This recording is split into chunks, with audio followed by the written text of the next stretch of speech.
Hi guys, so today I'm going to explain the naked egg experiment for my final project. So first of all, we need three things. We need an egg, obviously, and we need white vinegar, and we also need a transparent, preferably transparent container. So the first step is that you put your egg in the container and then you pour your wet vinegar in it, and preferably let your egg fully submerge under the vinegar so that it can react faster and fully.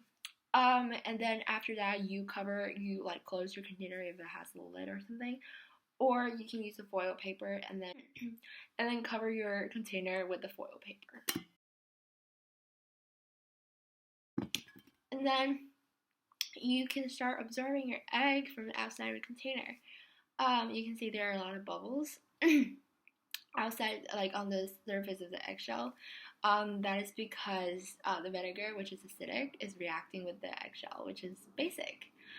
Yeah, and then after first day, you will need to change the vinegar inside your container. It's very simple. You just like pour the vinegar out, and use something to like hold your egg in case it falls out. And then you pour your new vinegar into it. This is because after like during the first day, especially, like a big part of the eggshell will react with the vinegar, so the vinegar will be like very, very dirty. But after the first day, there's not much eggshell left to react with the vinegar, so you don't have to like change your vinegar every single day. And then you can start to observe your egg every day and see the changes. The third day, the eggshell became a little thinner than the first day. And then on the fourth day, there are still a lot of bubbles that attach to the surface of the egg. And when you touch it, it actually feels like foam.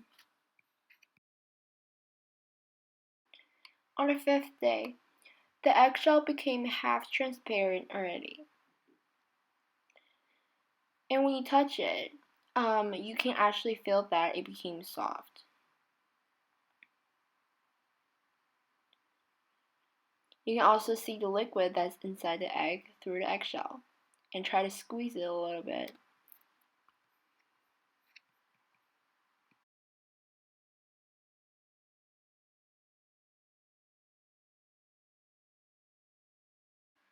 On day 7, we can see that the egg became pretty transparent, and the eggshell was gone and dissolved by the vinegar. Then we can clean the egg with water and move on to our next step. After 1 day in water, we can see the egg swelled a little bit and became a little bit bigger. And then we clean it with water and then move it into a container that has salt water in it. And then we'll let our egg sit in the salt water for a day. And here's our egg after a day in salt water. So the reason behind the deshelled egg is that eggshells are made of calcium carbonate and vinegar contains acetic acid. The acid reacts with the calcium carbonate and makes calcium acetate plus water and carbon dioxide.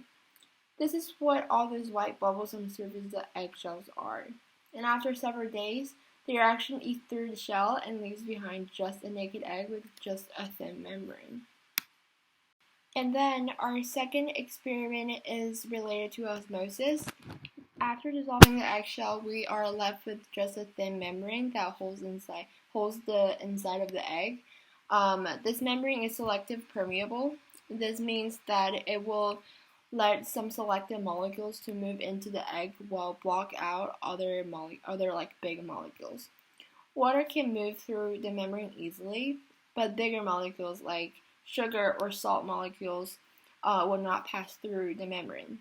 And this is why if we place the egg into a cup of water, the egg will stay plump and firm and perhaps swell a little bit and get a little bit bigger in size.